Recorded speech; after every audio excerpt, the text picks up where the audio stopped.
여러분 안녕하십니까? 윤석열 대통령 하면은 여러분들께서는 가장 먼저 무엇이 떠올려지십니까? 저는 윤석열 대통령 하면은 탱크같이 불도저같이 우리 국민만 믿고 전진 또 전진하는 장수의 그 위대함이 떠올려집니다. 윤석열 대통령이 그야말로 더불어공산당과 주사파 세력들을 향한 작심 발언, 대한민국에 기생하고 있는 공산 전체주의 세력과 나아가 반국가 세력들을 척결하지 못하면 대한민국 위험에 빠질 수 있다라며 사실상 더불어공산당과 문재인 주사파 세력들을 당시에 발칵 뒤집어 엎었었죠. 우리가 왜 윤석열 대통령을 잘 뽑았겠습니까? 자, 지금 현재 윤석열 대통령의 해외 인터뷰에 국내 언론들 난리가 났습니다. 이런 시대가 오다니라는 자조 섞인 푸념을 쏟아내고 있는 좌파 매체 정성산TV 좋아요, 구독, 알림은 큰 힘이 되겠습니다. 윤석열 정부 소통 방법 해외 매체 인터뷰 20여 곳. 국내 유일한 것은 조선일보. 한국 언론이 한국 대통령 생각 전하려면 해외 인터뷰 인용하는 현실. 어쩌다 이런 시대가 오게 되다니. 윤석열 대통령이 출근길 출입 기자들과의 질의응답, 도어 스태핑을 멈춘 지 1년이 지났습니다. 신년 기자회견 없이 2년 차를 맞은 윤석열 대통령은 역대 대통령 중에서 가장 많다는 해외 순방 횟수만큼 적지 않은 외신 인터뷰를 진행해 왔지만 국내 언론과의 소통은 열릴 기미가 보이지 않고 있습니다. 어쩌다가 우리가 국내 언론들이 한국 대통령의 생각을 전하려면 윤 대통령의 해외 인터뷰를 인용하는 시대가 되었을까요? 윤석열 대통령은 오는 12월로 취임 19개월 차 5년 임기에 약 3분의 1을 지나고 있습니다. 국내 언론들과 공개된 자리에서 특정 주제 없이 진행한 기자회견은 여전히 지난해 8월 취임 100일 기자회견이 처음이자 마지막이었습니다. 국내 언론 인터뷰 역시 올해 1월 조선일보와 진행한 인터뷰가 유일합니다. 반면 대통령실이 소개한 윤 대통령의 해외 언론 인터뷰는 올 한 해에만 19건, 25개 매체에 달합니다. 해외 순방이 잦은 윤석열 대통령이 현지 언론을 중심으로 진행한 인터뷰들입니다. 대표적으로 윤석열 대통령이 일본을 방문해 한일 정상회담을 가졌던 3월에서 기시다 후미오 일본 총리가 한국에 답방했던 5월 사이 대통령실은 11개 매체에 게재된 윤 대통령의 인터뷰를 공지했습니다. 윤 대통령은 3월 일본 요미우리 신문, 4월에는 로이터 통신 및 워싱턴 포스트와 대면 인터뷰를 진행했습니다. 주요 통신사나 신문사와 진행한 서면 인터뷰도 해외 언론에 국한이 됐습니다. 3월에 진행된 5개 해외 통신사 AP, AFP, 로이터, 교도통신, 블룸버그, 일본 세계신문사, 아사히, 마이니치, 니케이, 서면 인터뷰 등입니다.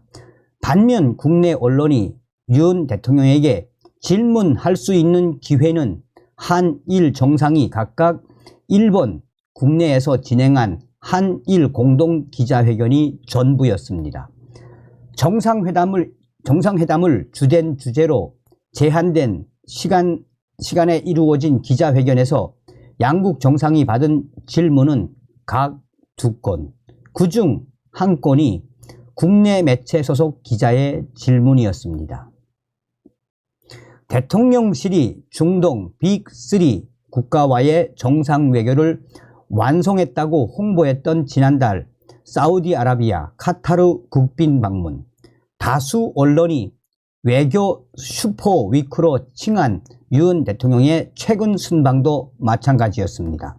윤석열 대통령은 지난 15일에서 17일 미국 샌프란시스코에서 열린 아시아 태평양 경제협력 APEC 정상회의, 20일부터 23일 영국 국빈 방문, 23일부터 24일 프랑스 파리에서의 국제 박람회 등 일정을 소화했습니다.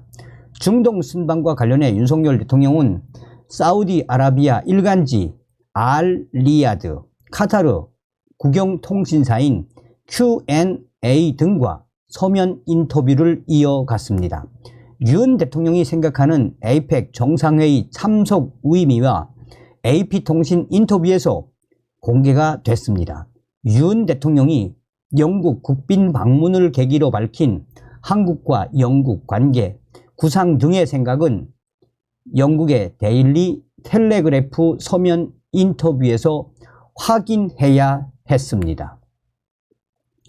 정작 해외 순방 취재를 위해 윤 대통령 일정에 동행하는 순방 기자단을 비롯한 대통령실 출입 기자들은 윤 대통령과의 기자회견, 인터뷰를 진행하지 못하고 있습니다.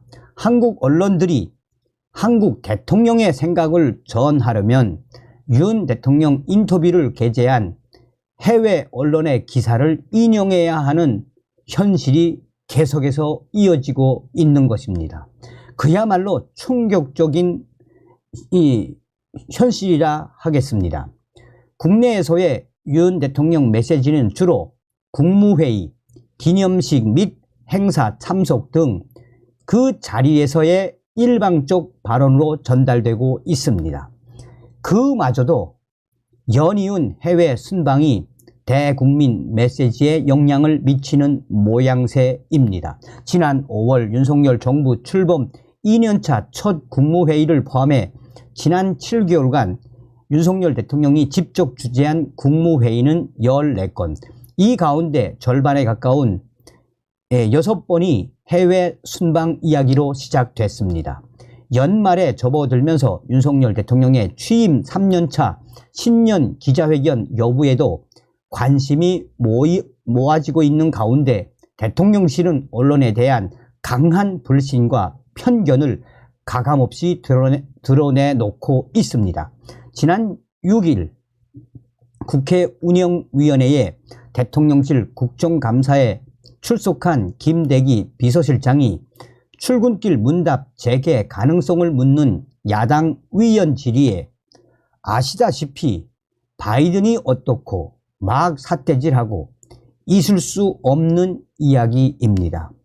대통령실에서 어떻게 기자들이 난동에 가까운 행동을 하는데 대통령이 어떻게 할 수 있겠습니까? 라고 말한 사례가 대표적입니다. 이 같은 불통 행보가 그려지면서 한국 언론들도 한 목소리로 소통 방식의 변화를 요구하고 있습니다.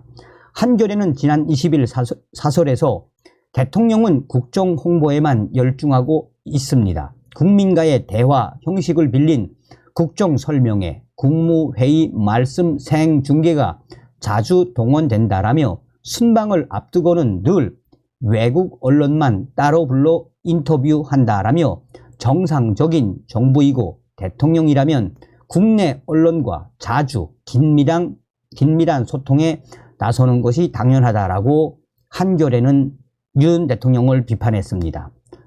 동아일보는 지난 15일 사설에서 궁금하고 민감한 국정 현안에 대한 윤 대통령 생각을 제대로 들어야 할 국민들의 권리가 제약받고 있다라며 기자회견이든 간담회든 도어 스태핑이든 형식을 가리지 말고 질문받고 답변하는 언론 소통이 시급히 재개되고 자주 있어야 하는 이유라고 촉구했습니다.